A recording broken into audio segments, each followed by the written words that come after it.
नमस्कार, बहुत स्वागत है आप सभी का टोटल टीवी में और मैं हूं आपके साथ जया पाल। चलिए शुरुआत बुलेटिन के अहम खबरों के साथ। एलपीजी गैस संकट के बीच आईआरसीटीसी का बड़ा फैसला, ट्रेन में खाने को लेकर नया आदेश जारी किया गया। आईआरसीटीसी का रेलवे कैंटीन को निर्देश, इंडक्शन पर ही बनाए खाना।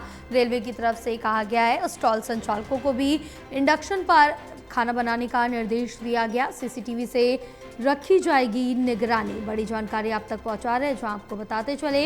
एलपीजी गैस संकट के बीच आईआरसीटीसी का ये बड़ा फैसला, ट्रेन में खाने को लेकर नया आदेश जारी किया गया है। आईआरसीटीसी का रेलवे कैंटीन को ये निर्देश, इसके साथ ही आपको बताते चले इंडक्शन पर ही खाना बनाए। रेलवे की तरफ से कहा गया स्टॉल संचालकों को भी इंडक्शन पर खाना बनाने के लिए निर्देश दिए गए हैं। बड़ी अपडेट आप तक पहुंचा रहे हैं, जहां बताते चले सीसीटीवी से जो निगरानी है वो रखी जाएगी, क्योंकि जिस तरह से देखिए एलपीजी गैस सिलेंडर की किल्लत के बाद ये निर्देश जारी किए गए, बड़ा फैसला लिया है। एलपीजी गैस संकट के बीच आईआरसीटीसी का बड़ा फैसला, ट्रेन में खाने को लेकर नया आदेश जारी किया गया।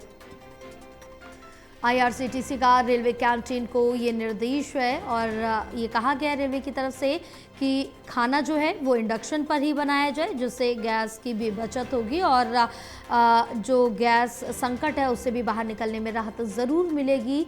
स्टॉल संचालकों को भी इंडक्शन पर खाना बनाने के निर्देश दिए गए हैं। और जानकारी लेंगे, हमारे साथ हमारे सहयोगी ललित नारायण कांडपाल जुड़े हुए हैं। ललित, क्या कुछ अपडेट मिल पा रही, क्योंकि जिस तरह से देखिए एलपीजी गैस का जो संकट है वो लगातार सभी फेस कर रहे हैं, चाहे वो रेस्टोरेंट हो, होटल वाले हो, और इस बीच आईआरसीटीसी की तरफ से बड़ा फैसला लिया गया है और ये कहा गया है कि जो रेलवे कैंटीन्स हैं उनमें इंडक्शन में खाना बनाया जाए। देखिए, आईआरसीटीसी ने जो है वो दिशा निर्देश जारी किए हैं अपनी सभी कैंटीनों को और सभी जहां पर खाना बनता है उसको। उन्होंने कहा है कि देखिए किसी भी कीमत पर जो है जो रेलवे से सफर करते हैं लोग, उनके लिए खाने के सामान की कमी नहीं होनी चाहिए। अगर आपके पास एलपीजी की शॉर्टेज हो रही है तो ऐसे में आप जो है इंडक्शन चूल्हे का इस्तेमाल करें। इंडक्शन चूल्हे का इस्तेमाल ना हो पा रहा हो किसी वजह से, तो आप जो है रेडी टू ईट फूड को अपने पास पर्याप्त मात्रा में रखें, जिससे लोग जो है आसानी से खा सकें। किसी को भी खाने की क्राइसिस क्रिएट नहीं होनी चाहिए।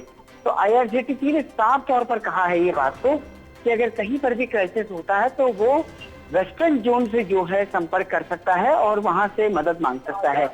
तो अब कुल मिलाकर के स्थिति ये है कि एलपीजी शॉर्टेज का असर जो है वो हर डिपार्टमेंट में देखने को मिल रहा है। वो केवल होटल रेस्टोरेंट तक ही सीमित नहीं है, बल्कि कई और जगहों पर भी उसका असर देखने को मिल रहा है, जिनमें रेलवे की तरफ से ये निर्देश सामने आए हैं।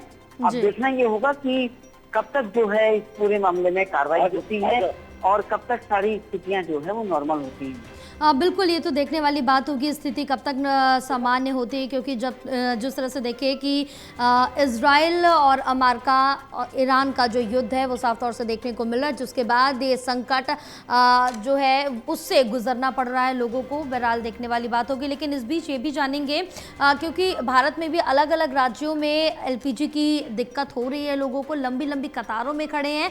साफ तौर से कॉमर्शियल में भी लोग ज़्यादा दिक्कत है। कई लोगों ने ये कहा है कि अपने होटल्स और रेस्टोरेंट को हम बंद कर रहे हैं क्योंकि हम आगे नहीं चला सकते। तो वो किस तरह से अपने बिजनेस को चलाने के लिए या फिर क्या कुछ कदम उठा सकते हैं?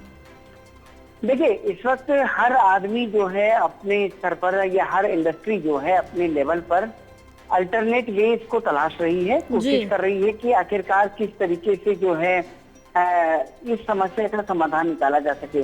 क्योंकि लड़ाई कितने दिन चलेगी ये कोई नहीं जानता है। लड़ाई अगले एक हफ्ता भी चल सकती है और हो सकता है कि अगले 2 से 3 दिनों में कोई समाधान निकल कर आ जाए। तो ये एक अपने आप में बड़ी बात है। अब इसमें जो है देखना ये होगा कि जिस तरीके से परिस्थितियां पैदा हुई हैं, उन परिस्थितियों में इंडस्ट्री कहां तक आगे सरवाइव कर पाती है। हालांकि होटल और रेस्टोरेंट मालिक का कहना है कि अगर ये परिस्थिति नहीं सुलझी तो स्वाभाविक बात है कि उनको होटल या रेस्टोरेंट बंद करने के अलावा उनके सामने कोई ऑप्शन नहीं होगा। अब बिल्कुल ललित, तमाम जानकारी साझा करने के लिए बहुत शुक्रिया आपका।